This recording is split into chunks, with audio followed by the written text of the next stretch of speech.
अब देखते हैं 11th वाला question. Assertion biological names are written in Latin और लैटिनाइज फॉर्म। ये बिल्कुल सही है। रीज़न देखते हैं। Latin was chosen as it is a universal and dead language. ये भी बिल्कुल करेक्ट है। लैटिन इसलिए चूज़ करी गई क्योंकि वो यूनिवर्सल है और डेड लैंग्वेज है। डेड लैंग्वेज यानी वो किसी द्वारा नहीं बोली जाती है। आर और ए करेक्ट हैं और आर एक्सप्लेन कर रहा है ए को, तो इसका सही आंसर जाएगा ए। अब देखते हैं 12th question. When handwritten biological names are underline separately. ये करेक्ट है और ये एनसीईआरटी में भी लिखा है। अब रीज़न देखते हैं। It indicates that they are Latin words. ये भी करेक्ट है और ये आर एक्सप्लेन कर रहा है ए को, तो उसका सही आंसर जाएगा ए। अब देखते हैं 13th वाला। Assertion the specific epithet begins with the capital letter. ये बिल्कुल करेक्ट नहीं है, रॉन्ग है। देखिए, जो जीनस वाला होता है वो कैपिटल से स्टार्ट होता है, तो ये रॉन्ग है। अब देखते हैं reason. The capital letter distinguish it from the genus name. ये भी बिल्कुल रॉन्ग स्टेटमेंट है, जबकि ये होना चाहिए कि कैपिटल लेटर जो जीनस नेम में लिखा होता है वो आपको डिस्टिंग्विश करता है स्पेसिफिक एपिटेट से। ये इसका स्टेटमेंट होना चाहिए, बट ये गलत है, तो इसका सही आंसर जाएगा डी, यानी ए भी फॉल्स है। सॉरी सॉरी, एक सेकेंड रुकिए, इसमें डी वाला ऑप्शन गलत दे रखा है, मतलब इसमें आपको टाइपिंग मिस्टेक हुआ है, तो इसका सही आंसर डी जाएगा, यानी ए एंड आर रॉन्ग है। अब देखते हैं 14th वाला। The author name appears after the specific epithet in abbreviated form. ये बिल्कुल करेक्ट है, एनसीईआरटी में भी लिखा है। Reason it shows who first describe the species. और ये बात बिल्कुल सही है, ये बताता है कि स्पीशीज़ को सबसे पहले किसने डिस्क्राइब किया है, तो आर एक्सप्लेन कर रहा है ए को, तो इसका सही आंसर होगा ए। अब देखते हैं 15th वाला question. Assertion classification makes the study of organism easy. ये बिल्कुल करेक्ट स्टेटमेंट है। अब देखते हैं reason. It groups organism into convenient categories based on characteristic. देखिए, ये ग्रुप कर देता है ऑर्गेनिज्म को इनटू कन्वेनियंट कैटेगरीज में, और किस किस चीज़ के ऊपर, बेस के ऊपर, करेक्टरिस्टिक बेस के ऊपर, तो उसका ये भी स्टेटमेंट सही है। और आर एक्सप्लेन भी कर रहा है ए को, तो उसका सही आंसर होगा ए। अब देखते हैं assertion all taxa represent the same rank in classification. ये स्टेटमेंट रॉन्ग है। अब रीज़न देखते हैं। Each taxa includes the same number of organism. ये भी रॉन्ग है, तो इसका सही आंसर जाएगा डी। अब देखते हैं 17th वाला question. A dog, a mammal and an animal represent taxa at different level. अब देखते हैं इसका क्या आंसर होगा। मतलब मैं कहना चाहता हूँ कि ये स्टेटमेंट बिल्कुल सही लिखा है। और reason taxa can represent categories at different ranks. मतलब टेक्सा रिप्रेजेंट करता है कैटेगरीज एट डिफरेंट रैंक। ये भी स्टेटमेंट सही है। और सुनिए, ये एनसीईआरटी में दोनों स्टेटमेंट लिखे हुए हैं और आर एक्सप्लेन भी कर रहा है ए को, तो इसका सही आंसर जाएगा ए। अब देखते हैं 18th वाला question. Classification and taxonomy are unrelated processes. ये स्टेटमेंट बिल्कुल रॉन्ग है। देखिए, क्लासिफिकेशन और टेक्सोनॉमी रिलेटेड प्रोसेस हैं। अब रीज़न देखते हैं। Taxonomy deals only with naming organism. ये भी रॉन्ग है, उसका सही आंसर जाएगा डी।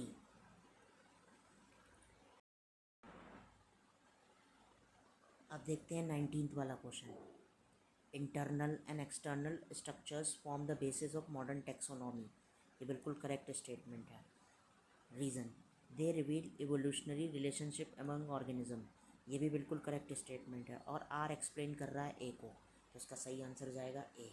अब देखते हैं 20th वाला question. Characterisation, identification, classification, nomenclature are basic steps of taxonomy. ये बिल्कुल सही चीज़ लिखी है, ये पूरी एनसीईआरटी में लिखा है स्टेटमेंट, ये बिल्कुल करेक्ट है। अब रीज़न देखते हैं। Each steps depends on the previous one for accurate classification. ये भी बिल्कुल करेक्ट स्टेटमेंट लिखा है। और 20th वाला का आंसर होगा ए। देखिए, आर एक्सप्लेन भी कर रहा है असर्शन को। ऐसा क्यों कि इसमें ये लिखा है each steps depend on the previous one. मतलब एक स्टेप जो भी है वो प्रीवियस वन पे बिल्कुल डिपेंड कर रहा है। मतलब आपको पूरा क्रम वाइज चलना पड़ेगा। मतलब पहले करेक्टराइजेशन करिए, फिर आइडेंटिफिकेशन करिए, फिर क्लासिफिकेशन करिए, फिर नॉमेनक्लेचर करिए, फिर आपका पूरा टेक्सोनॉमी होगा। मतलब आप आगे पीछे नहीं कर सकते हैं कोई भी प्रोसेस को। तो उसका सही आंसर जाएगा ए। अब देखते हैं 21 वाले का। तो देखते हैं assertion early classification were based on evolutionary relationship. ये बिल्कुल रॉन्ग है, ये एनसीईआरटी में नहीं लिखा है, इसका उल्टा लिखा हुआ है। Reason primitive human classified organism according to their uses, ये एनसीईआरटी में लिखा है, ये बिल्कुल करेक्ट स्टेटमेंट है, तो इसका सही आंसर जाएगा सी। अब देखते हैं 22 वाले का। The term systematics comes from the Latin word Systema, ये बिल्कुल करेक्ट स्टेटमेंट है। अब देखते हैं reason it mean systematic arrangement of organism, ये भी बिल्कुल करेक्ट स्टेटमेंट है, तो उसका सही आंसर जाएगा ए, यानी आर एक्सप्लेन कर रहा है ए को। ये एनसीईआरटी में दोनों चीज़ लिखी हुई है। अब देखते हैं 23 वाले का क्वेश्चन, मतलब आंसर चेक करते हैं। Linnaeus Systema Naturae include classification, identification and nomenclature, ये बिल्कुल करेक्ट स्टेटमेंट है। The scope of systematics later expanded to include evolutionary relationship, ये चीज़ आप कह सकते हैं करेक्ट है, बट ये एक्सप्लेन नहीं कर रहा, मतलब आर एक्सप्लेन नहीं कर रहा है ए को, तो उसका सही आंसर जाएगा बी। अब देखते हैं 24 वाले का क्वेश्चन, मतलब 24 का आंसर देखते हैं क्या होगा। Assertion systematic includes identification, nomenclature and classification, ये बिल्कुल सही चीज़ लिखी हुई है। अब रीज़न देखते हैं। इस studies evolutionary relationship between organism, ये भी करेक्ट है, बट ये एक्सप्लेन नहीं कर रहा है, आर एक्सप्लेन नहीं कर रहा है ए को, तो इसका सही आंसर जाएगा बी। अब देखते हैं 25। Binomial nomenclature is a 3 word naming system, ये बिल्कुल रॉन्ग है, बिल्कुल रॉन्ग। अब देखते हैं reason it includes genus, species and author name, ये बिल्कुल सही स्टेटमेंट है। जैसे आपको मैंगो का नेम लिखना है तो आप लिखेंगे पहले मैंगीफेरा, मैंगीफेरा और फिर इंडिका, ठीक है, और फिर लिन लगाएंगे, मतलब ऑथर का नेम, तो इसका सही आंसर, और अंडरलाइन करिए, तो इसका सही आंसर जाएगा डी। अब देखते हैं 26।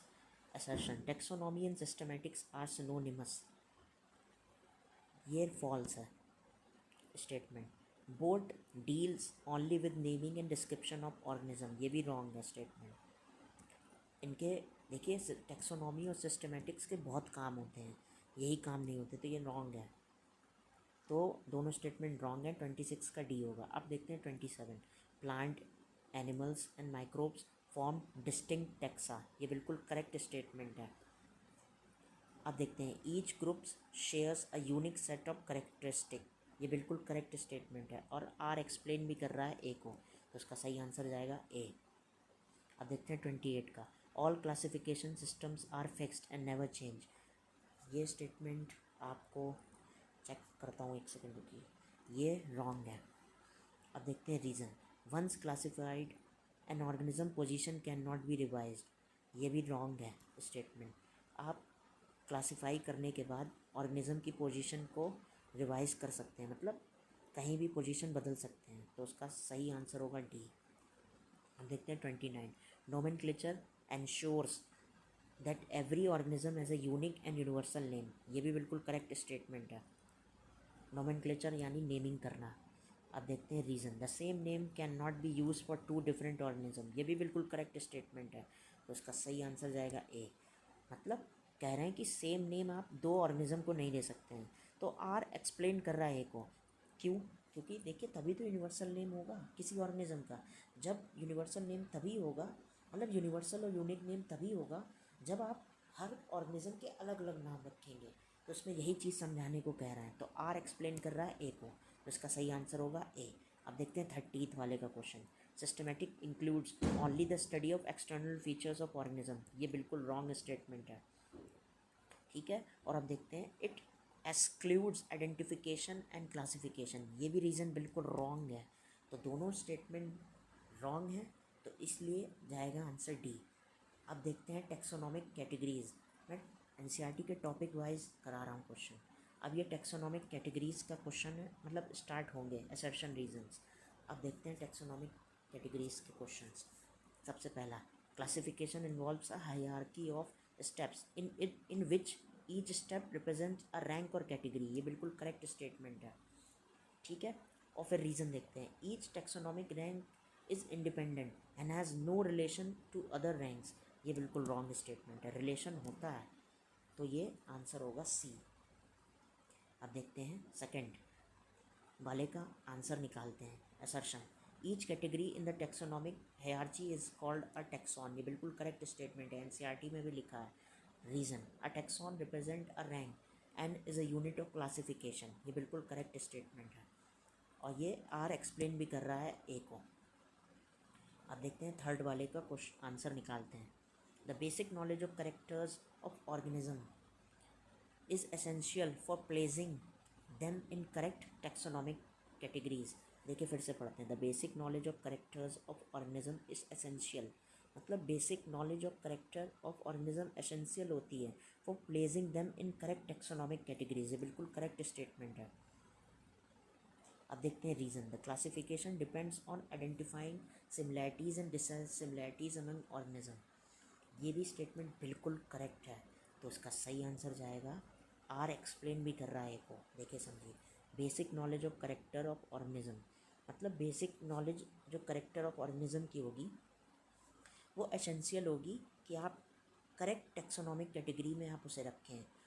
और इसका रीज़न क्या होगा कि classification depends on identifying similarities and dissimilarities among organism, तो उसका सही आंसर जाएगा ए। अब देखते हैं फोर्थ वाले का। Species is the lowest category in the taxonomic hierarchy. ये बिल्कुल करेक्ट है स्टेटमेंट। अब देखते हैं species include diverse organism grouped only on the basis of habitat. ये रॉन्ग स्टेटमेंट है, ऐसा नहीं होता है, तो उसका सही आंसर जाएगा सी। अब देखते हैं insect represent a recognisable group of organism which can be classified and given a rank और कैटेगरी। देखिए क्या कह रहा है सेक्शन, सुनिए। Insect represent a recognisable group of organism which can be classified and given a rank और category, मतलब insect को रैंक और कैटेगरी दे सकते हैं। वो रिकॉग्नाइजेबल ग्रुप ऑफ ऑर्गेनिज्म है तो उसे क्लासिफाई करके हम रैंक और कैटेगरी दे सकते हैं, ये लिखा हुआ है। ये एनसीईआरटी में पूरा वर्ड लिखा, मतलब पूरी लाइन लिखी हुई है, तो ये करेक्ट है। अब देखते हैं reason, insects share common features like 3 pairs of joint legs. ये बिल्कुल करेक्ट स्टेटमेंट है, मतलब ये दोनों करेक्ट स्टेटमेंट है और आर एक्सप्लेन कर रहा है ए को, तो इसका सही आंसर जाएगा ए। अब देखते हैं species. assertion, a species is considered a group of individual organisms with fundamental similarities।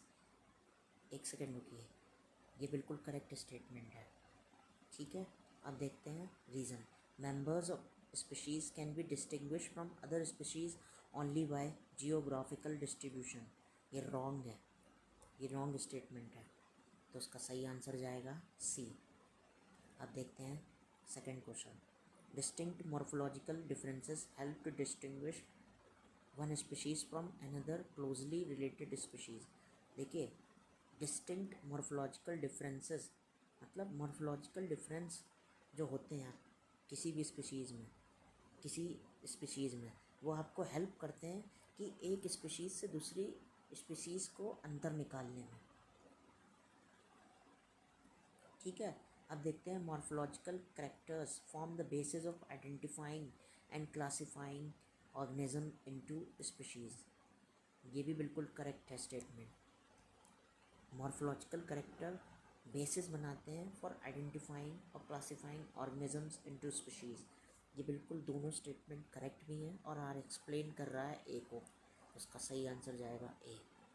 अब देखते हैं थर्ड वाला question, in the scientific name Mangifera indica the word indica represent specific epithet. ये बिल्कुल करेक्ट स्टेटमेंट में मैंने आपको अभी ऊपर बताया भी था कि इंडिका स्पीशीज़ को रिप्रेजेंट करता है, यानी स्पेसिफिक एपिटेट।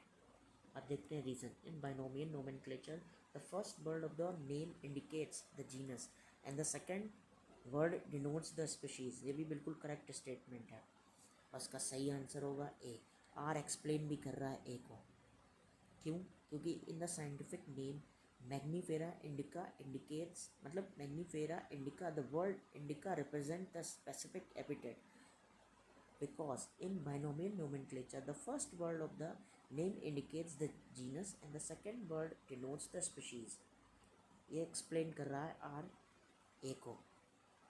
अब देखते हैं फोर्थ वाला क्वेश्चन, ईच जीनस में इंक्लूड वन और more than one species showing morphological similarities. देखिए जीनस एक स्पीशीज़ को भी मतलब इंक्लूड कर सकता है और दो स्पीशीज़ को भी। ये एनसीईआरटी में स्टेटमेंट लिखा है, ये बिल्कुल करेक्ट है। अब देखते हैं reason. For example Panthera includes both Leo and tigris. मतलब पैंथरा जो जीनस है वो लियो और टिग्रिस स्पीशीज़ दोनों को रखता है। और Solanum includes tuberosum and nigrum and melongena. ये बिल्कुल करेक्ट स्टेटमेंट है, एनसीईआरटी में लिखा हुआ है। और आर एक्सप्लेन भी कर रहा है ए को, मतलब आर बता रहा है कि आप जीनस में एक स्पीशीज़ भी आ सकती है और एक से ज़्यादा स्पीशीज़ भी आ सकती हैं। और नीचे उसका वो एग्जाम्पल दे रहा है, तो आर एक्सप्लेन कर रहा है ए को। अब देखते हैं fifth question. The scientific name of human being is Homo sapiens. ये बिल्कुल करेक्ट स्टेटमेंट है, तो सिंपल सा क्वेश्चन है। फिर देखते हैं human belong to the genus Homo and the species sapiens. ये भी बिल्कुल करेक्ट स्टेटमेंट है। और आर एक्सप्लेन भी कर रहा है ए को, उसका सही आंसर होगा ए। अब चलिए शुरू करते हैं जीनस टॉपिक का पहला क्वेश्चन।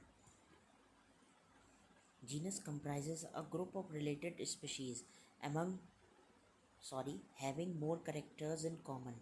ये बिल्कुल करेक्ट स्टेटमेंट है। अब देखते हैं reason. Members of genus show more resemblance to species of other genera than to their own species. ये रॉन्ग स्टेटमेंट है, तो इसका सही आंसर जाएगा सी। अब देखते हैं second question. The genus is a higher taxonomic category than species. ये करेक्ट स्टेटमेंट है। Reason. A genus is an aggregate of closely related species that share common features. ये भी करेक्ट स्टेटमेंट है, बट आर एक्सप्लेन नहीं कर रहा है ए को, तो उसका सही आंसर जाएगा बी। अब देखते हैं थर्ड वाला question. The species Solanum tuberosum यानी पोटैटो, सोलेनम मेलेंजिना यानी brinjal belong to the same genus. ये बिल्कुल करेक्ट है। रीज़न देखते हैं। Both potato and brinjal exhibit several common morphological features. ये भी बिल्कुल करेक्ट है, बट ये एक्सप्लेन नहीं कर रहा है, आर एक्सप्लेन नहीं कर रहा है ए को, तो उसका सही आंसर जाएगा बी। अब देखते हैं फोर्थ क्वेश्चन का assertion. Closely related species are group together to form a genus. ये भी बिल्कुल करेक्ट स्टेटमेंट है। अब देखते हैं reason.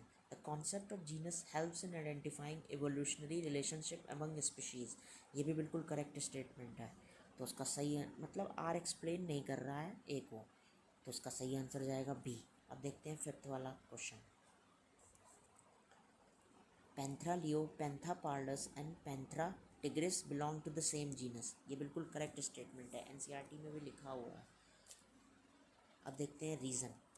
All three species share several common features like being large carnivorous cats।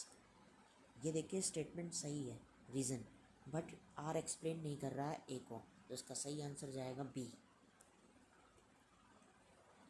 अब देखते हैं सिक्स्थ वाला।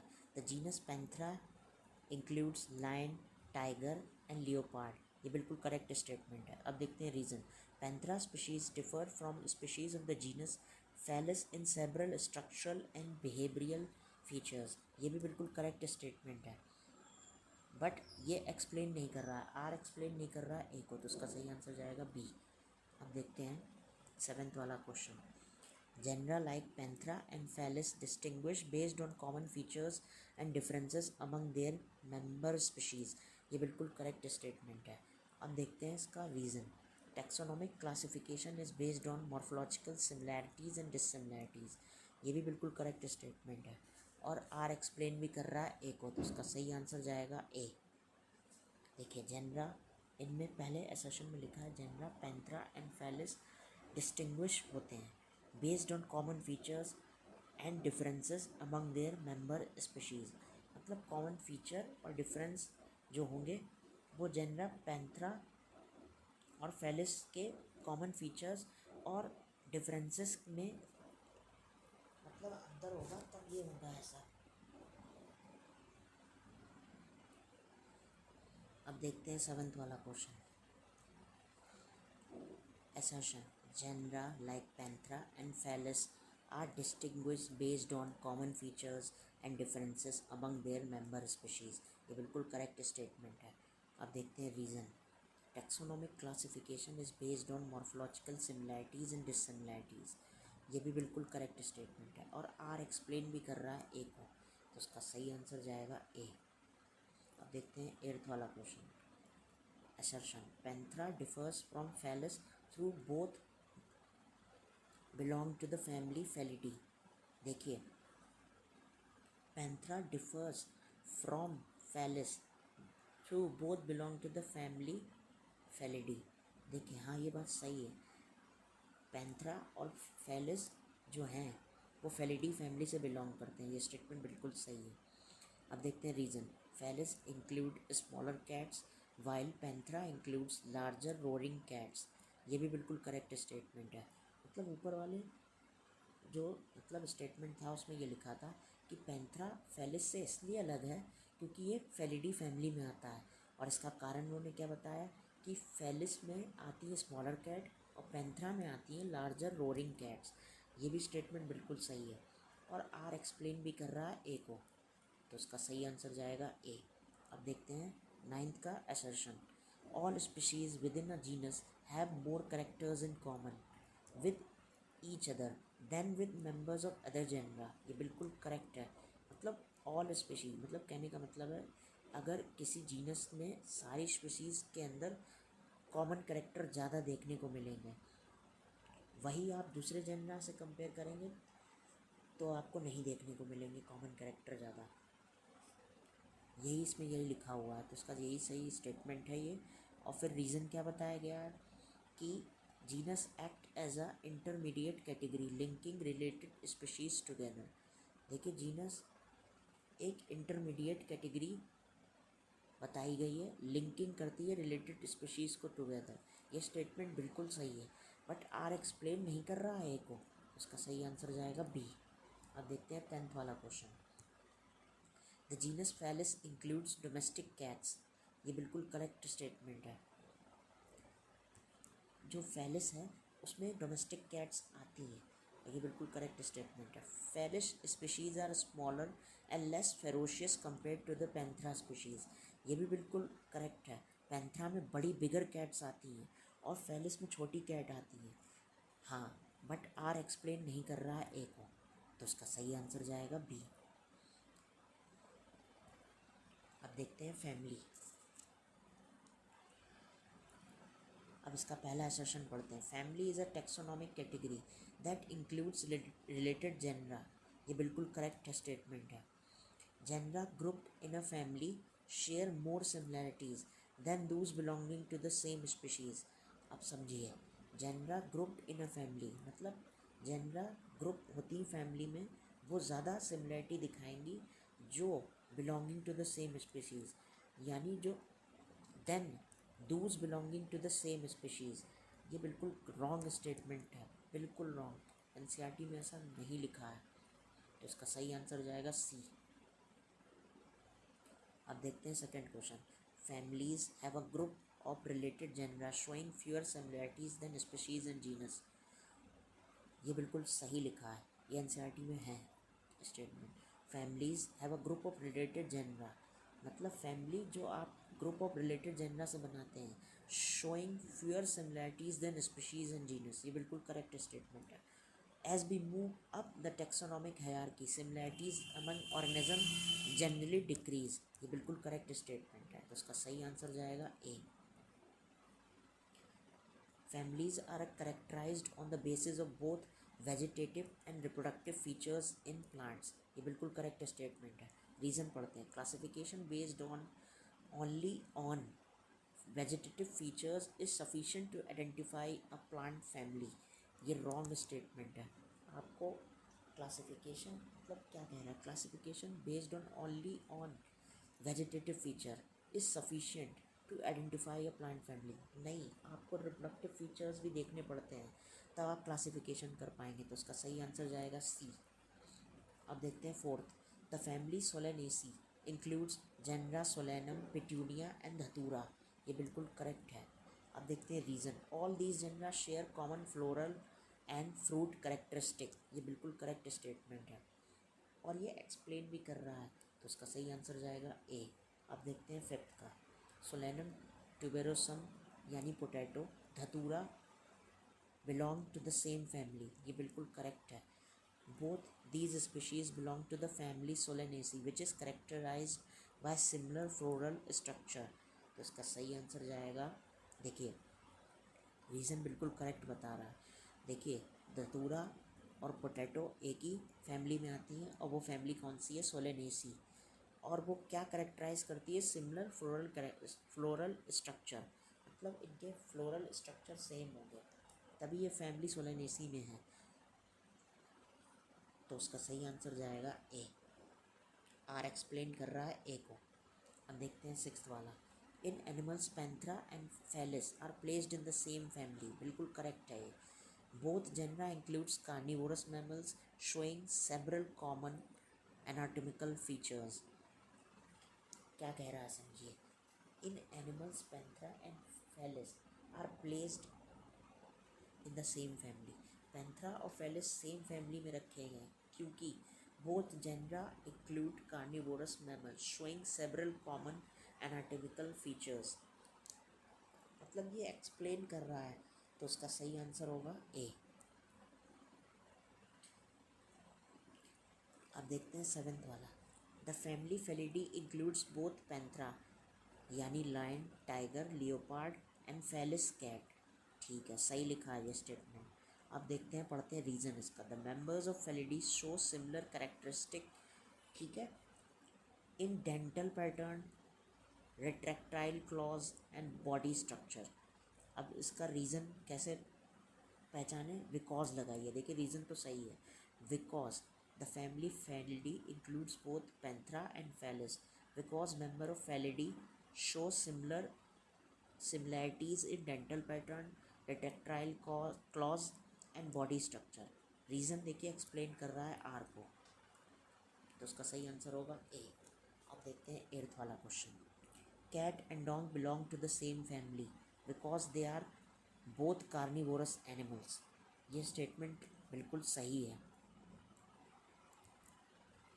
ये रॉन्ग है स्टेटमेंट, सॉरी। अब रीज़न पढ़ते हैं। Both cat and dog show similarities in habit and habitat. देखिए both dog and cat show similarities in habit and habitat, ये बिल्कुल करेक्ट स्टेटमेंट है। तो उसका सही आंसर जाएगा सी। अब देखते हैं नाइन्थ वाला assertion। Cat and dog are placed in different families, Felidae and Canidae. ये बिल्कुल करेक्ट स्टेटमेंट है, ये बिल्कुल करेक्ट स्टेटमेंट है। Despite some similarities they differ in dental formula, claw type and vocal structure. ये भी बिल्कुल करेक्ट स्टेटमेंट है और आर एक्सप्लेन भी कर रहा है को, तो उसका सही आंसर जाएगा ए। अब देखते हैं 10th वाला question. assertion। Members of a family always exhibit a combination of vegetative and reproductive similarities। ये बिल्कुल करेक्ट स्टेटमेंट है। Such similarities reflect the genetic and evolutionary relatedness among the genera। ये बिल्कुल करेक्ट है स्टेटमेंट और R explain भी कर रहा है को, उसका सही आंसर जाएगा ए। अब देखते हैं order. Order is a higher taxonomic category than family, ये बिल्कुल करेक्ट स्टेटमेंट है। An order is an assemblage of related families that share some common characters, ये भी बिल्कुल करेक्ट स्टेटमेंट है। बट सुनिए, आर एक्सप्लेन कर रहा है ए को, ये चेक करिए बिकॉज लगा के। Order is a higher taxonomic category than family because an order is an assemblage of related family that share common characters. देखिए ऑर्डर हायर टेक्सोनॉमिक कैटेगरी है फैमिली से क्योंकि ऑर्डर एक असेंबलेज है रिलेटेड फैमिलीज का जो शेयर करता है कॉमन करेक्टर्स। तो ये सही लग रहा है मुझे, आर एक्सप्लेन कर रहा है ए को। अब बढ़ते हैं सेकंड क्वेश्चन पे। Families are group into order based on similarities in their overall characters, ये भी करेक्ट स्टेटमेंट लग रहा है। The degree of similarity decreases as we move from lower to higher taxonomic ranks, ये भी बिल्कुल करेक्ट स्टेटमेंट है। अब पहले पढ़िए। Families are grouped into orders based on similarities in their overall character. Family को ऑर्डर में ग्रुप करा जाता है, क्यों, किस कारण से, मतलब किस बेसिस पे, सिमिलैरिटी के बेसिस पे।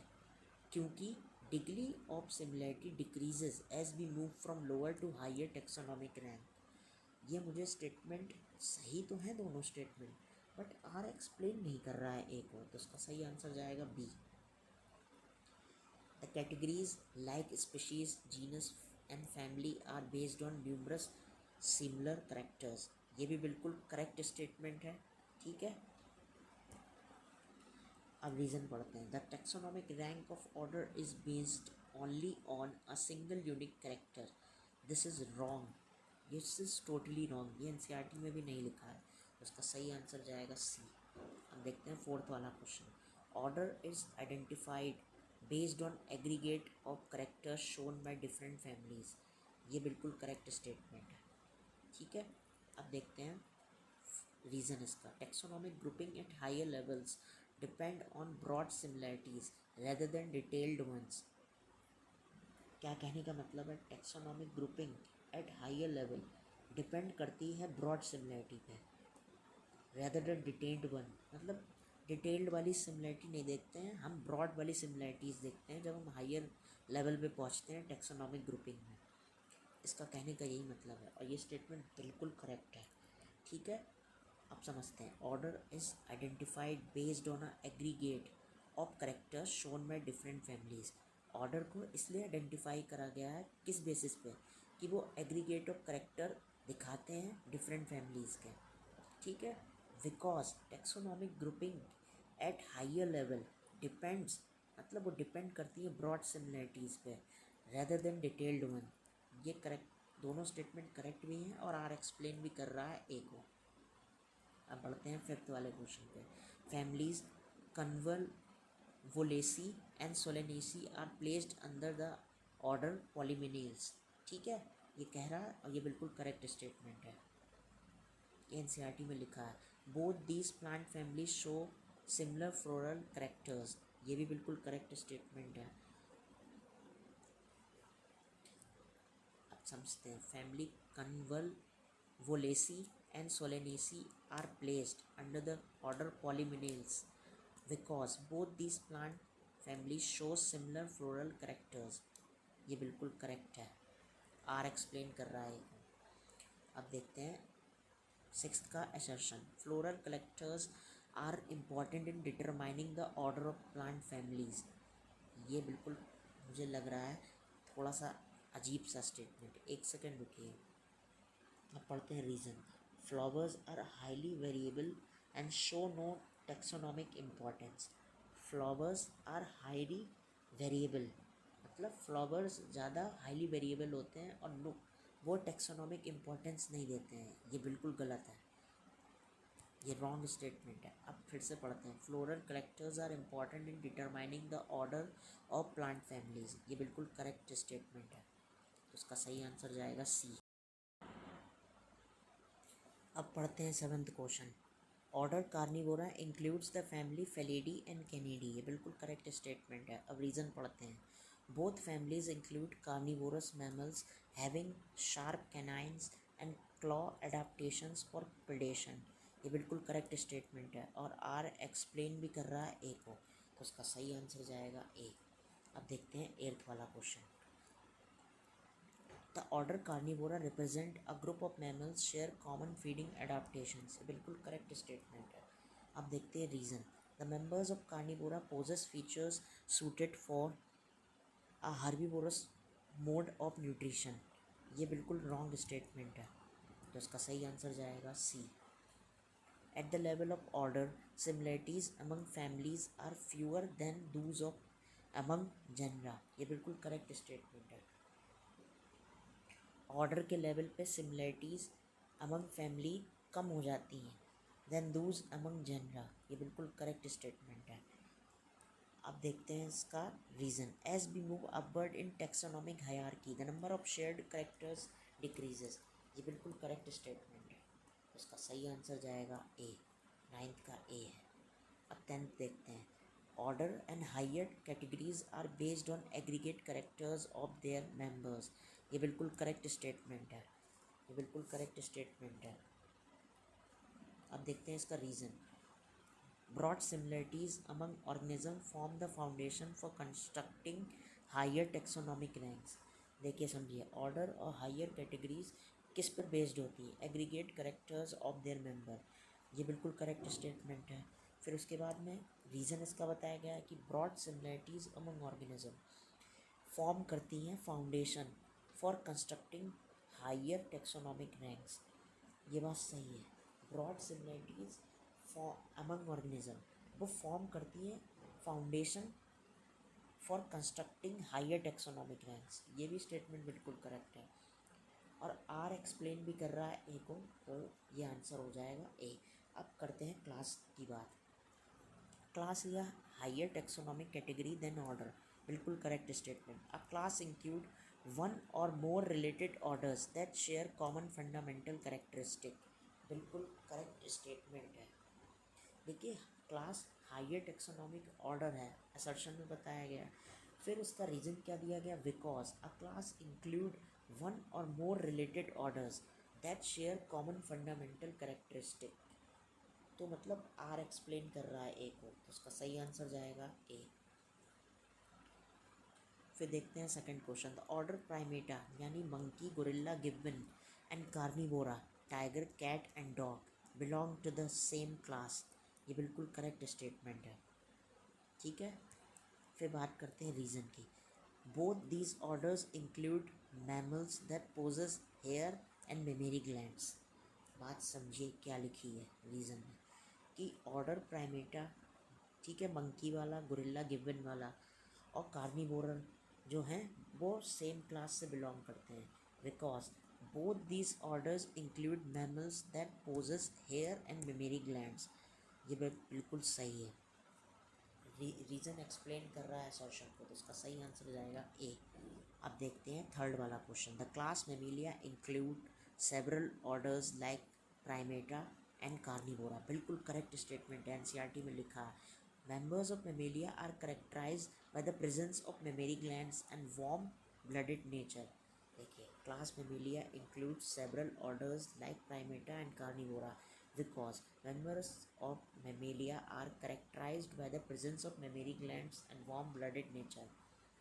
मतलब आप जब ऐसे रीज़न, तो बिल्कुल करेक्ट है, जब आपको सोचना हो कि रीज़न एक्सप्लेन कर रहा है को, तो असर्शन के बाद में बिकॉज ज़रूर लगा दीजिए।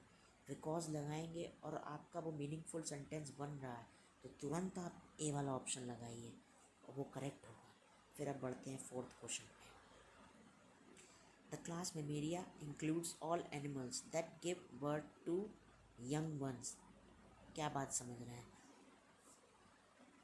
कि क्लास मेमेलिया में इंक्लूड सारे एनिमल होंगे जो give birth to young ones. ये बिल्कुल रॉन्ग स्टेटमेंट है, ऐसा नहीं हो सकता। All Mammalia reproduce only by laying eggs. ये भी थोड़ा सा मुझे अजीब सा लग रहा है स्टेटमेंट, समझिए। ये स्टेटमेंट जैसे कह रहा है कि all mammals reproduce only by laying eggs, सारे मेमल्स रिप्रोड्यूस करेंगे बाय लेइंग एग्स, ऐसा तो नहीं है। हमारे ह्यूमन बींग्स तो एग्स नहीं देते हैं, ठीक है। फिर उसके बाद में आप कंगारू में आ जाइए, वो भी एग्स नहीं देते हैं। तो उसका सही आंसर क्या जाएगा? दोनों ही स्टेटमेंट रॉन्ग। तो फोर्थ का क्या होगा? आप आर को भी फॉल्स लिख दीजिए, ठीक है। तो उसका सही आंसर डी जाएगा। अब देखते हैं फिफ्थ वाला। Related orders are placed under the same class because of common structural features. ये बिल्कुल करेक्ट स्टेटमेंट है। Taxonomic classification groups organisms based on evolutionary and morphological similarities. ये बिल्कुल करेक्ट है। समझिए बात को, क्या कह रहा है? Related orders are placed under the same class because of common structural features, because taxonomic classification groups organism based on evolutionary and morphological similarities. ये दोनों स्टेटमेंट सही हैं और ए आर एक्सप्लेन कर रहा है ए को, तो उसका सही आंसर होगा ए।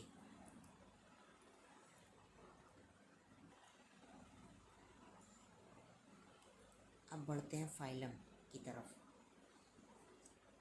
Phylum is a higher taxonomic category than class, बिल्कुल करेक्ट स्टेटमेंट, सिंपल सा असर्शन है ये। A phylum includes one or more related classes having certain common fundamental features. बिल्कुल करेक्ट स्टेटमेंट। और आर एक्सप्लेन भी कर रहा है ए को। अब बढ़ते हैं सेकंड क्वेश्चन की तरफ। Fishes, amphibians, reptiles, birds and mammals are all included in phylum Chordata. बिल्कुल करेक्ट स्टेटमेंट। ठीक है, फिर क्या लिखा है reason. All these animals possess a notochord and a dorsal hollow neural system at some stage of their life. बिल्कुल correct statement. और R explain भी कर रहा है ए को। अब कैसे समझिए, लिखा है fishes, amphibians, reptile, birds and mammals are all included in phylum Chordata because all these animals possess a notochord, ठीक है, and a dorsal horror neural system at some stage of their life। because लगाइए, ठीक है, और explain करें, statement आपका valid लगे तुरंत ए वाला ऑप्शन लगाइए। अब बढ़ते हैं थर्ड वाले क्वेश्चन की तरफ। In plants the category equivalent to the phylum is called division. बिल्कुल correct statement. Division groups together related classes of plants that share similar structural features. बिल्कुल करेक्ट स्टेटमेंट है ये। पहले तो असर्शन समझिए क्या कह रहा है। In plant the category equivalent to phylum is called division, ठीक है, because division groups together related classes of plant that share. ये देखिए, मुझे रीज़न एक्सप्लेन नहीं कर रहा है ए को, तो इसका सही आंसर होगा बी। अब आप कमेंट में बताइएगा कि इसका आपको क्या आंसर लग रहा है। Fourth, phylum Chordata includes only vertebrates. समझिए बात को, phylum Chordata only includes vertebrates, wrong statement है, ठीक है। All chordate possess a backbone throughout life, ऐसा तो नहीं लिखा है मेरे हिसाब से, तो ये भी रॉन्ग स्टेटमेंट है। ए भी रॉन्ग और आर भी रॉन्ग, क्योंकि सारे कॉर्डेट के पास बैकबोन थ्रू आउट लाइफ हो, ऐसा नहीं हो सकता। तो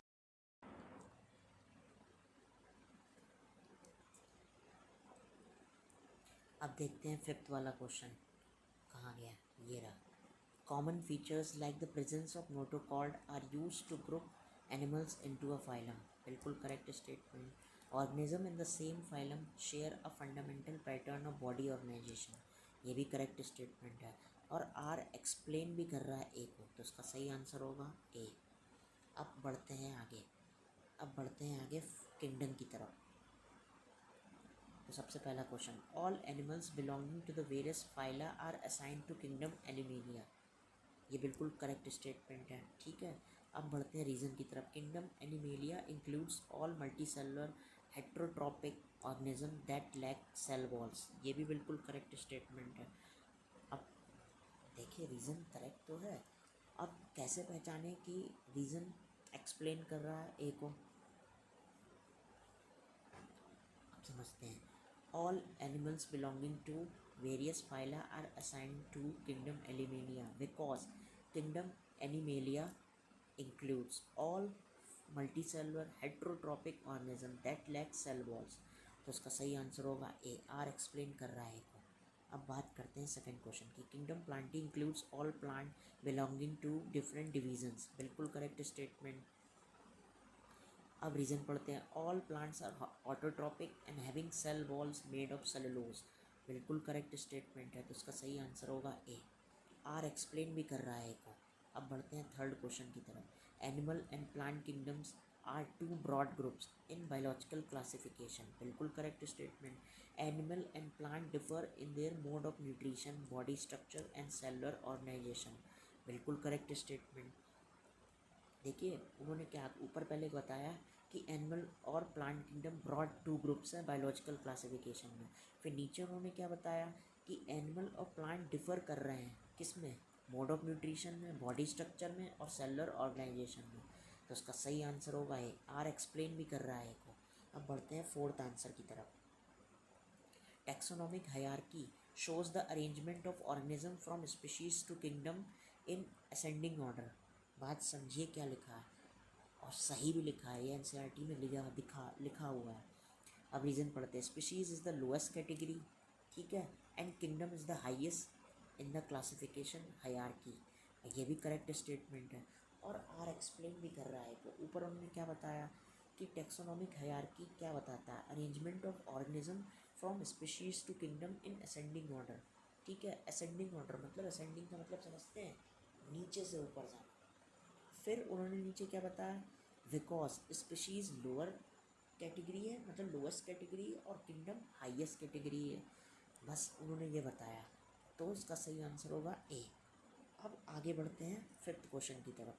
as we move from species to kingdom the number of common characteristic among organism decreases. बिल्कुल करेक्ट स्टेटमेंट एनसीईआरटी में दे रखा है। Higher taxa include organism with fewer shared characteristic and more diversity. बिल्कुल करेक्ट स्टेटमेंट। और R explain भी कर रहा है को। अब सिक्स्थ क्वेश्चन की तरफ बढ़ते हैं। Lower taxa such as species have more common characteristic among their members. बिल्कुल correct statement. Species members share maximum similarities in morphology, physiology and behaviour. बिल्कुल करेक्ट स्टेटमेंट। ठीक है, और आर एक्सप्लेन भी कर रहा है को, तो उसका सही आंसर होगा ए। अब आगे बढ़ते हैं seventh question. As we go to higher categories like kingdom determining relationships between taxa becomes more difficult. बिल्कुल करेक्ट स्टेटमेंट एनसीईआरटी में दे रखा है। जब आप जितना ऊपर बढ़ते चले जाएंगे तो आपको डिटरमाइनिंग मतलब आप रिलेशनशिप बिटवीन टेक्सा नहीं निकाल पाएंगे, आपको मुश्किल होती चली जाएगी, ये बता रहा है स्टेट। अब रीज़न पढ़ते हैं। Higher taxa include a wide range of organism, मतलब हायर टेक्सा में wide range of organism with fewer common features and greater diversity. ये बात बिल्कुल सही लिखी हुई है, समझे? तो इसका सही आंसर जाएगा ए। आर एक्सप्लेन भी कर रहा है ए को। अब बढ़ते हैं एर्थ आंसर की तरफ। Subcategories within taxonomic hierarchies are developed to make classification more scientific. बिल्कुल correct statement. Subcategories help in more precise placement of organism with intermediate features. अब समझिए, कह रहा है कि subcategories within taxonomic hierarchy develop करी गई to make classification more scientific, मतलब क्लासिफिकेशन और साइंटिफिक हो तो सब कैटेगरी को इंट्रोड्यूस करा गया, यानी डेवलप करा गया। फिर रीज़न क्या बताता है, देखिए रीज़न बिल्कुल करेक्ट भी है कि सब कैटेगरी क्या करती है, हेल्प करती है मोर प्रिसाइज प्लेसमेंट ऑफ ऑर्गेनिज्म, मतलब मोर प्रिसाइज प्लेसमेंट, कहाँ पे ऑर्गेनिज्म को प्लेस करना है वो बताती है आपको सब कैटेगरी। तो ये आर एक्सप्लेन भी कर रहा है ए को। अब आगे बढ़ते हैं नाइन्थ क्वेश्चन में। The kingdom represent the broadest level of classification. बिल्कुल करेक्ट स्टेटमेंट। अब फिर रीजन पढ़ते हैं। It includes organism having minimum similarities and maximum differences. बिल्कुल करेक्ट स्टेटमेंट किंगडम में। फिर ये समझते हैं कि आर एक्सप्लेन कर रहा है एक वक्त नहीं। पहले ऊपर वाले स्टेटमेंट में कहा गया कि किंगडम रिप्रेजेंट करती है ब्रॉडेस्ट लेवल ऑफ क्लासिफिकेशन, मतलब किंगडम रिप्रेजेंट कर रही है ब्रॉडेस्ट लेवल ऑफ क्लासिफिकेशन को। ठीक है, फिर नीचे क्या कहा गया कि किंगडम में इंक्लूड क्या होता है, organism having minimum similarities and maximum differences. Because because लगाइए, जब असर्शन के बाद में तुरंत बिकॉज लगाइए और फिर पूरा पढ़िए स्टेटमेंट, और अगर आपका स्टेटमेंट वैलिड जाता है, बिल्कुल रीजनेबल जाता है, तो तुरंत ए वाला ऑप्शन लगाइए। तो ए ऑप्शन आपका बिल्कुल करेक्ट है। अब बढ़ते हैं टेंथ क्वेश्चन की तरफ। The classification problem becomes more complex at higher taxonomic ranks. बिल्कुल करेक्ट स्टेटमेंट है, एनसीईआरटी में भी लिखा है। At higher ranks it is difficult to find definite relationship among large diverse group of organism. देखो जितनी आप ऊपर रैंक में बढ़ते चले जाएंगे आपको डिफ़िकल्ट होता जाएगा डेफिनेट रिलेशनशिप निकालना among large diverse group of organism, क्योंकि उनका लार्ज ग्रुप ऑफ ऑर्गेनिज्म हो जाएगा। और ये भी स्टेटमेंट बिल्कुल करेक्ट है। देखिए रीज़न पहले वो सॉरी असर्शन में ऊपर क्या बताया गया कि आप क्लासिफिकेशन प्रॉब्लम बढ़ती चली जाएगी हायर टेक्सोनॉमिक में, और फिर उन्होंने नीचे क्या कहा कि हायर रैंक पे इसका रीज़न बताया कि डिफ़िकल्ट हो जाएगा डेफिनेट रिलेशनशिप निकालना। क्यों? क्योंकि डाइवर्स ग्रुप ऑफ ऑर्गेनिज्म होंगे, लार्ज होंगे और डाइवर्स ग्रुप ऑफ ऑर्गेनिज्म होंगे। तो ये भी एक्सप्लेन कर रहा है, आर एक्सप्लेन कर रहा है ए को। अब आगे बढ़ते हैं NCERT figure and table questions पे। तो सबसे पहला question, human beings belongs to the species Homo sapiens, बिल्कुल करेक्ट स्टेटमेंट। रीज़न पढ़ते हैं, the genus Homo includes only one species sapiens, wrong statement. तो इसका सही आंसर जाएगा सी।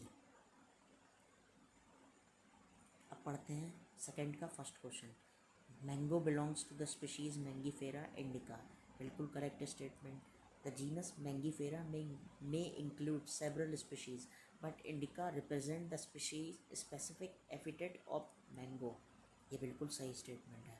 जीनस में मैंगीफेरा जो है उसमें बहुत सारी स्पीशीज़ आएंगी, बट जो इंडिका वाली होगी वो स्पेसिफिक एपिटेट को बताएगी मैंगो के। तो इसका सही आंसर होगा, मतलब ये भी सही आंसर है, और इसका आर भी एक्सप्लेन कर रहा है ए को। अब बढ़ते हैं आगे थर्ड क्वेश्चन की तरफ, house fly belongs to the order Diptera, बिल्कुल करेक्ट स्टेटमेंट। अब बढ़ते हैं आगे रीजन की तरफ, the order Diptera includes insect with a single pair of wings and compound eyes, बिल्कुल करेक्ट स्टेटमेंट। अब पढ़िए, house fly belongs to the order Diptera because the order Diptera includes insect with a single pair of wings and compound eyes। R explain कर रहा है ए को, उसका सही answer होगा थर्ड का ए। फोर्थ का आप देखते हैं, wheat belongs to the family Poaceae, बिल्कुल करेक्ट स्टेटमेंट।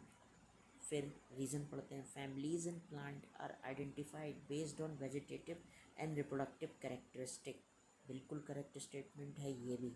फैमिली जो प्लांट में होती हैं उनको हम लोग कैसे आइडेंटिफाई करते हैं, वेजिटेटिव और रिप्रोडक्टिव करेक्टरिस्टिक के बेसिस पे। अब बात करते हैं, देखिए ये ए भी मतलब असर्शन भी सही है और रीज़न भी सही है। अब ये देखना है कि सी और डी तो बिल्कुल गलत आंसर है, अब ए और बी में से देखना है। आपको क्या लगता है, आप कमेंट में बताइएगा। मेरे हिसाब से तो ए आंसर सही होगा, बिकॉज कैसे, wheat belongs to the family Poaceae because families in plant are identified based on vegetative and reproductive characteristics.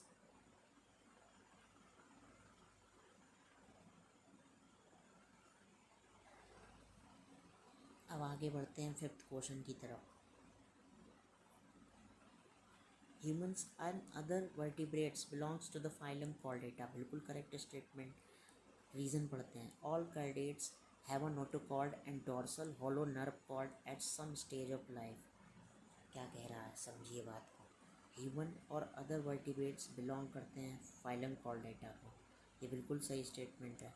ये वाला स्टेटमेंट भी करेक्ट है, because all chordates have a notochord and dorsal hollow nerve cord at some stages of life,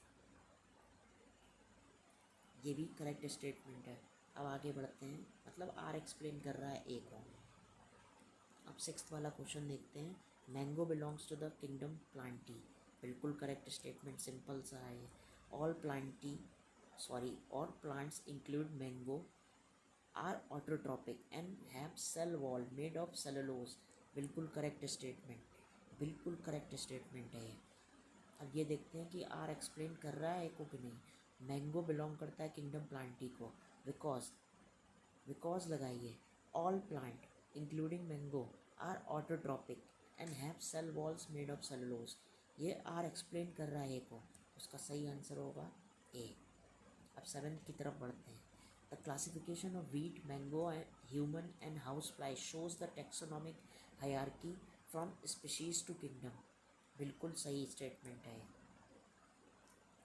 अब पढ़ते हैं reason इसका, lower taxa like species share maximum characteristic whereas higher taxa like kingdom show minimum similarities, बिल्कुल correct statement नीचे वाला भी। मैंने आपको बताया था कि स्पीशीज़ जो होती है मैक्सिमम कैरेक्टरिस्टिक शो करती हैं, और आप जितना ऊपर बढ़ते चले जाएंगे, मान लीजिए आप किंगडम तक पहुँचे तो वहाँ सिमिलैरिटीज़ बिल्कुल कम हो जाएंगी, ये बिल्कुल एनसीईआरटी में साफ साफ लिखा हो। तो मेरे हिसाब से इसका सही आंसर चेक करते हैं, देखिए सही आंसर इसका सी और डी तो बिल्कुल होने से नहीं रहा, मतलब नहीं होगा। आप समझते हैं, क्लासिफिकेशन करा गया वीट मैंगो ह्यूमन और हाउस फ्लाई का, वो क्या शो करता है, taxonomic hierarchy from species to kingdom. फिर उसके बाद बिकॉज लगाइए, because lower taxa like species shows maximum characteristic whereas higher taxa like kingdom show minimum similarities. आपके हिसाब से आपको क्या लगता है कि कौन सा आंसर सही होगा, ए कि बी? कमेंट में आप बताइएगा ज़रूर। तो आपको क्या आंसर सही लगता है? मेरे हिसाब से तो ये आंसर ए होगा, बी भी रॉन्ग है। अब आगे बढ़ते हैं 8th क्वेश्चन पे। House fly belongs to the kingdom Animalia, बिल्कुल करेक्ट। अब रीज़न पढ़ते हैं। All insect being multicellular heterotrophic and motile are included in Animalia. समझते हैं।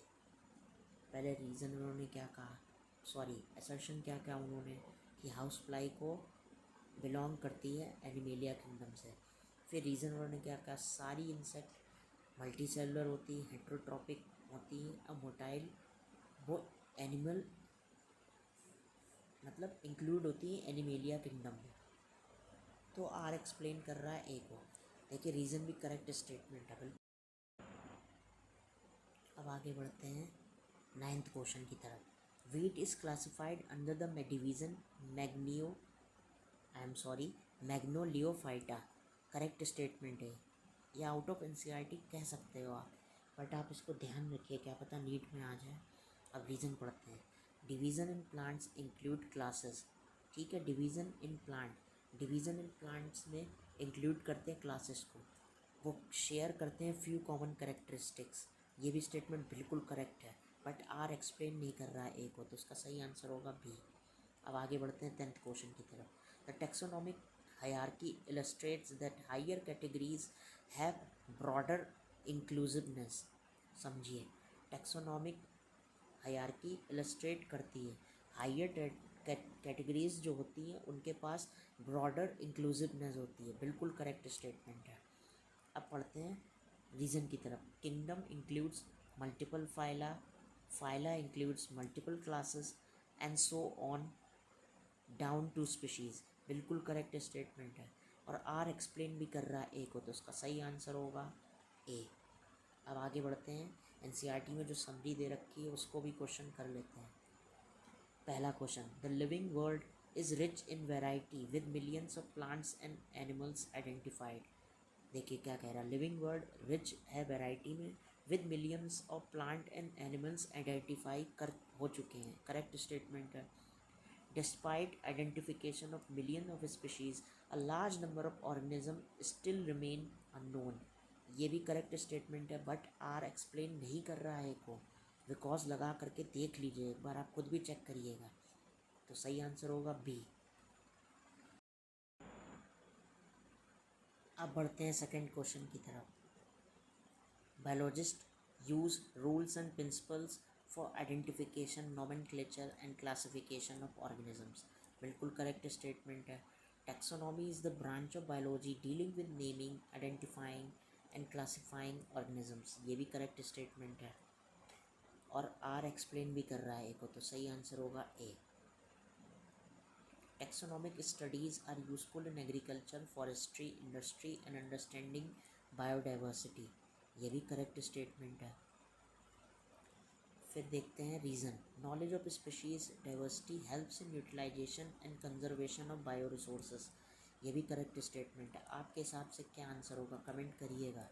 सी और डी तो बिल्कुल भी नहीं है, ए और बी में से आप बताइएगा क्या आंसर होगा। इसका सही आंसर होगा ए। और अब आगे बढ़ते हैं 4th क्वेश्चन की तरफ। Scientific names of organism follow the binomial system of nomenclature, बिल्कुल correct statement. The binomial system assigns each organism a two word name based on resemblance and distinct differences, तो इसका सही आंसर होगा B. क्यों? दोनों statement सही नहीं है, बट आर एक्सप्लेन नहीं कर रहा है। ऊपर वाला वर्ड मतलब स्टेटमेंट कह रहा है कि scientific name of organism follow करता है बाइनोमियल सिस्टम ऑफ नोमेनक्लेचर, और नीचे क्या बता रहा है, बाइनोमियल सिस्टम असाइन करता है ईच ऑर्गेनिज्म को two word name based on resemblance and distinct differences, तो इसका आंसर बी होगा। अब फिफ्थ क्वेश्चन पे बढ़ते हैं। All taxonomic categories together constitute a taxonomic hierarchy, बिल्कुल correct statement. An organism occupy a place in the system of classification based on similarities and differences with other organisms। ऊपर वाला statement कह रहा है कि सारी taxonomic categories together constitute a taxonomic hierarchy, मतलब सारी टेक्सोनॉमिक कैटेगरीज मिला करके कहते हैं उसे टेक्सोनॉमिक हायरार्की। और नीचे वाला स्टेटमेंट क्या कह रहा है, ऑर्गेनिज्म ऑक्यूपाई करता है प्लेस किसमें, सिस्टम ऑफ क्लासिफिकेशन में, बेस्ड ऑन सिमिलैरिटीज़ और डिफरेंसेस विद अदर ऑर्गेनिजम्स। तो दोनों स्टेटमेंट करेक्ट हैं, बट आर एक्सप्लेन नहीं कर रहा है को। तो अब मैं आपको स्टेटमेंट बेस्ड क्वेश्चन भी मेरे पास अभी 80 बाकी हैं, और मेरे पास और भी क्वेश्चन हैं। अभी मैंने शायद आपको करा दिए होंगे 120 क्वेश्चन, और मैं 400 प्लस क्वेश्चन लेके आया। तो मैं ये पहला पार्ट तो हो गया, पार्ट 1, ठीक है। फिर आपको मैं 2 पार्ट और दूंगा और पूरी वीडियो कंप्लीट हो जाएगी, यानी कि पूरा चैप्टर कंप्लीट हो जाएगा। तो आपसे मिलते हैं अगली वीडियो में। ये वीडियो आपको 3 पार्ट में मिलेगी। तो ये वीडियो का सबसे पहला पार्ट है। आपने जैसा मुझसे कहा था कि लिविंग वर्ड के क्वेश्चन कराइए, तो मैं आपको लिविंग वर्ड के क्वेश्चन कराता हूँ। तो सबसे पहले क्वेश्चन असर्शन में, the beauty of the living world fills us with awe and wonder. तो इसमें ये कह रहे हैं कि beauty of the living world आपको ईव और वंडर देती है। ये बिल्कुल करेक्ट स्टेटमेंट है। और फिर उसके बाद में इसका रीज़न सुनते हैं, living organism occur in a wide range of habitats like mountains, oceans and deserts. ये दोनों स्टेटमेंट सही लग रहे हैं। तो ये दोनों स्टेटमेंट सही लग रहे हैं, पर आर इसको एक्सप्लेन नहीं कर रहा है असर्शन को। तो इसका सही आंसर है बी। अब देखते हैं सेकंड क्वेश्चन। अब असर्शन की बात करते हैं सेकंड क्वेश्चन में। The question what is living include scientific as well as philosophical aspects. ये सही लग रहा है स्टेटमेंट, और रीज़न इसका सुनते हैं। The philosophical aspect deals with the purpose of life which science does not attempt to answer. इसमें यह कह रहे हैं क्वेश्चन व्हाट इज़ लिविंग, मतलब इसमें क्वेश्चन पूछा जा रहा है कि व्हाट इज़ लिविंग है, और लिविंग में इंक्लूड क्या होता है, scientific as well as philosophical aspect, ये बता रहे हैं सर्चन। तो ये स्टेटमेंट बिल्कुल सही है। और फिर रीज़न कह रहे हैं the philosophical aspect deals with the purpose of life. Philosophical aspect बताता है कि पर्पस ऑफ लाइफ कैसा होना चाहिए। और दूसरी उसी तरफ साइंस बताता है, मतलब साइंस बता ही नहीं पाता है इस चीज़ का आंसर। तो ये दोनों स्टेटमेंट सही हैं, बट ये दोनों एक दूसरे को एक्सप्लेन भी, मतलब आर एक्सप्लेन कर रहा है असर्शन को। तो उसका सही आंसर है ए। अब देखते हैं थर्ड आंसर, मतलब थर्ड का question assertion, the variety of organism increase with increase in the area of observation. मतलब कह रहे हैं कि वैरायटी ऑफ ऑर्गेनिज्म बढ़ेंगे जब हम अपना ऑब्जर्वेशन बढ़ाएंगे एरिया का। तो ये बिल्कुल करेक्ट स्टेटमेंट है। फिर देखते हैं एज रीज़न इसका, different region support different kind of organism due to environmental variation. मतलब डिफरेंट रीजन सपोर्ट करते हैं डिफरेंट काइंड ऑफ ऑर्गेनिज्म को, और इसका कारण क्या है, इन्वायरमेंटल वेरिएशंस। तो ये स्टेटमेंट मुझे बिल्कुल सही लग रहा है, और आर एक्सप्लेन भी कर रहा है ए को। अब देखते हैं fourth question, the number of known and describe species is about 1.7 to 1.8 million. अब इसका रीज़न सुनते हैं। This number represents the biodiversity of the earth. देखिए पहला असर्शन बिल्कुल सही है, रीज़न भी इसका बिल्कुल सही है, और दोनों एक दूसरे को एक्सप्लेन कर रहे हैं, यानी आर एक्सप्लेन कर रहा है ए को। अब देखते हैं fifth question, local names of organism are useful for global scientific communication. इसमें यह कह रहा है कि local names of organism are useful for global scientific communication. ये बिल्कुल सही कह रहा है। फिर उसके बाद में रीज़न सुनते हैं, local names are universally accepted and cause no confusion. ये बिल्कुल गलत है। लोकल नेम्स की जगह आप कह सकते हैं साइंटिफिक नेम्स। जो साइंटिफिक नेम्स होते हैं वो यूनिवर्सली एक्सेप्टेड होते हैं, और वो कन्फ्यूज़न नहीं पैदा करते हैं। तो उसका सही आंसर होगा सी, मतलब ए ट्रू है और आर फॉल्स है। अब सुनते हैं सिक्स्थ का, scientific naming avoid confusion cause by local names. बिल्कुल सही है, बिल्कुल करेक्ट है स्टेटमेंट ये। अब रीज़न देखते हैं, each organism has one universally accepted scientific name. ये बिल्कुल करेक्ट है स्टेटमेंट, और ये दोनों एक दूसरे को एक्सप्लेन, मतलब सॉरी आर एक्सप्लेन कर रहा है असर्शन को। तो उसका सही आंसर जाएगा ए। अब देखते हैं सेवन्थ वाला question, nomenclature is possible only after proper identification of organism. ये बिल्कुल करेक्ट स्टेटमेंट है। अब रीज़न देखते हैं इसका। Identification tells us the exact organism to which a name can be assigned. ये भी स्टेटमेंट बिल्कुल करेक्ट है। आइडेंटिफिकेशन यानी आप आइडेंटिफाई कैसे करेंगे किसको, मतलब आइडेंटिफिकेशन आपको क्या बताता है कि एग्जैक्ट ऑर्गेनिज्म को क्या नेम हमें देना है। तो ये दोनों स्टेटमेंट सही भी हैं और आर एक्सप्लेन कर रहा है असर्शन को, तो इसका सही आंसर जाएगा ए। अब देखते हैं 8th question. The ICBN use for naming animals. ये बिल्कुल बिल्कुल करेक्ट नहीं है, ठीक है। और रीज़न देखते हैं। Animal taxonomy follow the same code as botanist. ये भी गलत स्टेटमेंट है, तो उसका सही आंसर जाएगा डी। अब देखते हैं 9th वाला। Binomial nomenclature was proposed by Carolus Linnaeus. ये बिल्कुल करेक्ट स्टेटमेंट है। अब देखते हैं इसका reason. It uses two words, generic name and specific epithet. ये भी बिल्कुल करेक्ट स्टेटमेंट है और ये दोनों एक दूसरे को एक्सप्लेन भी कर रहे हैं, तो उसका सही आंसर जाएगा ए। अब देखते हैं 10th question. The first word in a biological name denotes the species. ये बिल्कुल रॉन्ग है, बिल्कुल रॉन्ग। और रीज़न इसका देखते हैं। Second word denotes the genus. ये भी रॉन्ग है, तो दोनों रॉन्ग हैं, तो उसका मतलब डी आंसर होगा। देखिए फर्स्ट वर्ड आपका होता है जीनस के लिए, सेकेंड वर्ड होता है स्पीशीज़ के लिए, तो ये स्टेटमेंट दोनों गलत हैं।